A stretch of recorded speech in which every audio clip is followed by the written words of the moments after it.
Welcome to the DX Today podcast, your weekly deep dive into the AI ecosystem. I'm Rick Spair, and joining me as always is Alex. And Alex, I got to tell you, we've got one heck of a topic today. Oh, we really do. This one's been dominating every conversation in the AI world for weeks now. So today we're doing a full deep dive into what I think is the biggest story in AI this year so far, the Pentagon AI showdown, OpenAI's deal with the Department of Defense, Anthropic getting blacklisted by the federal government, the massive consumer boycott, and what all of this means for the future of AI. It's a wild ride. It really is. And I think what makes this story so fascinating is that it touches everything: ethics, politics, business, national security, consumer behavior. It's not just a tech story anymore. Okay, so let's set the stage for folks who maybe haven't followed every twist. Take us back to February. What actually happened? So the core of it starts with the Pentagon wanting to use frontier AI models, Claude, ChatGPT, the best stuff, inside classified military networks. They had an existing contract with Anthropic, and the Pentagon essentially told Anthropic, "We need you to remove restrictions on using your models for all lawful purposes. That includes potential applications in surveillance and autonomous weapons systems." And Anthropic said no. Anthropic said no. Dario Amodei, their CEO, drew a hard line. He said they support all lawful uses of AI for national security, but they would not allow Claude to be used for mass domestic surveillance of Americans or for fully autonomous weapons without human oversight. And his exact words were pretty powerful. He said, "Threats do not change our position. We cannot in good conscience accede to their request." You know, I have to say, I have a lot of respect for that. Agree or disagree with the specifics. That takes guts. You're looking at a contract potentially worth $200 million and saying no on principle. It absolutely takes guts, and the consequences were immediate. Defense Secretary Pete Hegseth set a deadline, 5 p.m. ET, on a Friday. And when Anthropic didn't budge, Hegseth designated the company as a supply chain risk to national security. That's a label usually reserved for companies with ties to foreign adversaries. That's a really heavy designation. I mean, that's not just losing one contract, and that potentially locks you out of the entire defense ecosystem, right? Exactly. It means any contractor doing business with the U.S. military has to demonstrate they're not using Anthropic products. It's a cascading effect through the whole defense supply chain. And then President Trump went further. He posted on Truth Social ordering every federal agency to cease all use of Anthropic's technology with a 6-month transition period. And then literally hours later, OpenAI announces they've got the deal. Hours later, Sam Altman announced that OpenAI had reached an agreement with the Pentagon for deploying AI systems in classified environments. And here's where it gets really interesting. Altman claimed their deal actually includes similar guardrails to what Anthropic was asking for.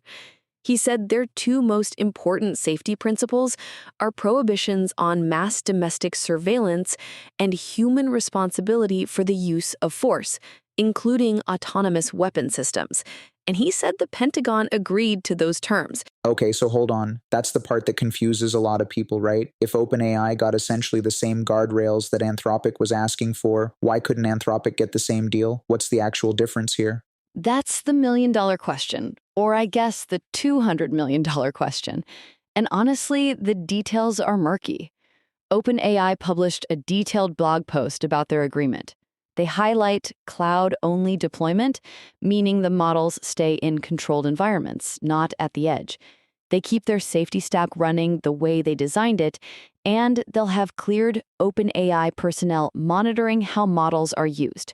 Anthropic has called the supply chain risk designation legally unsound and says they're going to fight it in court. You know what I think is really telling? In OpenAI's blog post, they actually said they asked the Pentagon to extend the same terms to all AI companies, and specifically that the government should try to resolve things with Anthropic. That's a pretty interesting move. It is. And you can read it a couple of ways. Charitably, it's OpenAI trying to establish industry-wide standards and de-escalate the situation. More cynically, it's good PR after you've just taken your competitor's contract. Yeah, let's be honest, the optics aren't great either way, and then we got the resignation. Right. Kalinowski, who led OpenAI's robotics division, resigned on March 8th. And her statement was really measured and thoughtful. She wasn't saying AI shouldn't be used for national security. She was saying the governance framework wasn't ready. Her exact concern was that AI surveillance of Americans without judicial oversight and autonomous lethal systems without human approval are things that warranted more thorough consideration than they received. And that to me is actually the most important point in this whole story. It's not about whether AI should or shouldn't be used by the military. That ship has sailed. It's about whether the governance and the guardrails are mature enough to handle what we're deploying. Exactly. And over 500 employees from both Google and OpenAI signed an open letter called "We Will Not Be Divided," which signals that this anxiety isn't limited to one person at one company. There's a real tension across the entire industry. All right, so let's talk about the consumer reaction, because this was genuinely unprecedented. It really was. More than 2.5 million people joined what became the Quit GPT boycott. ChatGPT uninstalls spiked 295% in a single day. One-star reviews on the App Store went up 775% over a single weekend. That's not a few angry tweets. That's a mass consumer movement. And Anthropic was the direct beneficiary. Massively. Claude surged to #1 on the Apple App Store, dethroning ChatGPT. Anthropic reported record daily signups, with free users growing over 60% since January and paid subscribers more than doubling. So Anthropic lost the Pentagon contract, but may have won something arguably more valuable: consumer trust and market share. You know, that's what's so fascinating about this. Dario Amodei took what looked like a devastating blow, banned by the federal government, labeled a national security risk, and it might end up being the best thing that ever happened to Anthropic's consumer business.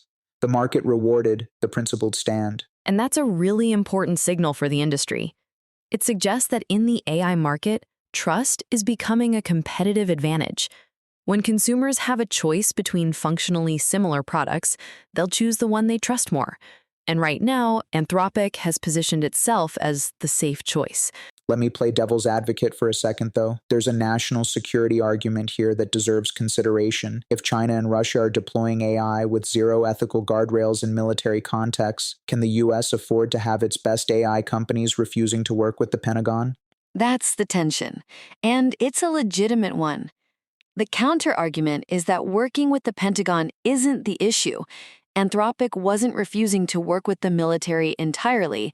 They were drawing lines around two specific use cases: mass surveillance of Americans and fully autonomous killing.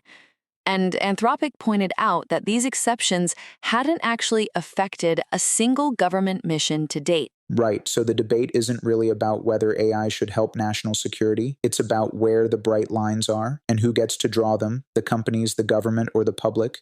And right now, we're in this messy middle where all three are trying to draw those lines simultaneously, and they don't always agree. The government is saying we need flexibility for all lawful uses. The companies are trying to balance ethics with business, and the public, as we saw with the boycott, is making its voice heard through the market. So where do you think this goes from here? What should people be watching? A few things. First, Anthropic's legal challenge to the supply chain risk designation. If they win, it could set an important precedent about how much leverage the government has over AI companies. Second, watch OpenAI's implementation, whether those guardrails hold up in practice when there's pressure to expand use cases. Third, the legislative angle. The White House just released a new AI policy framework on March 20th that calls for federal regulation to supersede state laws.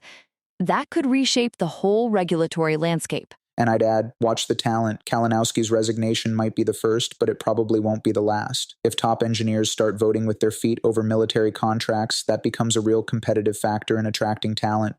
Great point. The AI talent market is already incredibly competitive.